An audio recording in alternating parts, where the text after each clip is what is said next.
নমস্কার, আপনাদের সবাইকে স্বাগত। শত্রু নাকি বন্ধু এটা নিশ্চয়ই জানেন।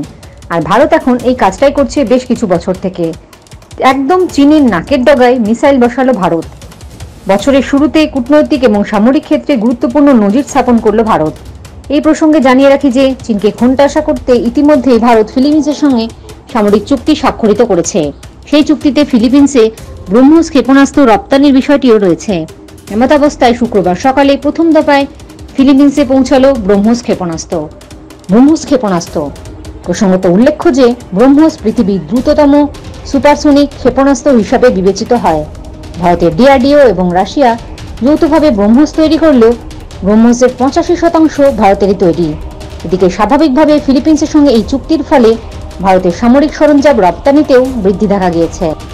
মূলত ভারতের তরফে ফিলিপিন্সের সঙ্গে এই সময়ে সর্ববৃহৎ সামরিক রপ্তানি চুক্তি স্বাক্ষর করা হয়েছে।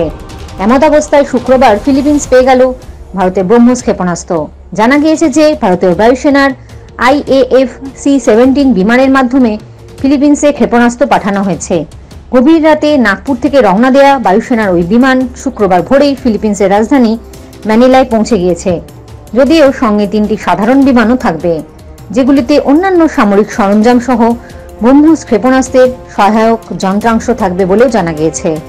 এই প্রসঙ্গে জানিয়ে রাখি, ভারতে তৈরি ব্রহ্মোস ক্ষেপণাস্ত্র ফিলিপিন্সের উপকূলীয় নিরাপত্তার কাজে ব্যবহার করা হবে। এমনিতেই পশ্চিম ফিলিপিন্স সাগরে আধিপত্য নিয়ে ফিলিপিন্সের সঙ্গে চীনের সংঘাত রয়েছে। এমন পরিস্থিতিতে কূটনৈতিকরা মনে করছেন যে ভারতের সঙ্গে ফিলিপিন্সের এই সামরিক চুক্তি চীনের উপর চাপ বৃদ্ধি করবে। এই চুক্তি 2021 সালের 31শে ডিসেম্বর স্বাক্ষরিত হয়েছিল।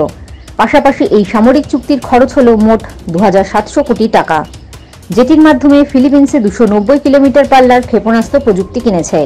এছাড়াও ভারত ক্ষেপণাস্ত্রের 3টি ব্যাটারি তাদের বিক্রি করেছে। গত বছর ফেব্রুয়ারি মাসে ফিলিপিন্স নৌসেনার 21 জন সৈনিককে এই বিষয়ে প্রশিক্ষণও দেওয়া হয়। এদিকে ফিলিপিন্সের সঙ্গে ভারতের এই চুক্তি বিদেশে সামরিক সরঞ্জাম রপ্তানির ক্ষেত্রে অত্যন্ত গুরুত্বপূর্ণ হিসাবে বিবেচিত হচ্ছে। শুধু তাই নয়, এই প্রথম সামরিক সরঞ্জাম রপ্তানির বিষয়ে অন্য কোনো দেশের সঙ্গে এত বড় চুক্তি স্বাক্ষর করল ভারত। এর পাশাপাশি এই চুক্তিটি ফিলিপিন্সের সাথে ভারতের সখ্যতা বাড়িয়ে চীনকে চাপে রাখার কৌশলের ক্ষেত্রে গুরুত্বপূর্ণ ভূমিকা পালন করেছে। জয় হিন্দ, জয় জওয়ান, জয় কিষান।